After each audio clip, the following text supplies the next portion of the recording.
If you want to disable two-factor authentication on your Xbox account, follow these simple steps to ensure your account settings are updated. This guide will walk you through the process. Step 1. Sign into your Microsoft account. Go to the Microsoft account sign-in page and enter your credentials to access your account. Make sure you use the same account linked to your Xbox. Step 2. Navigate to Security Settings. Once logged in, find the Security tab in the menu.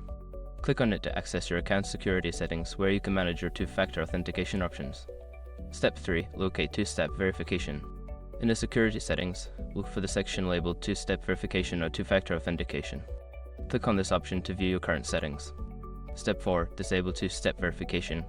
Before starting recovery, use the sroc.com link in the description to open the account recovery checklist generator and make sure your verification details are ready.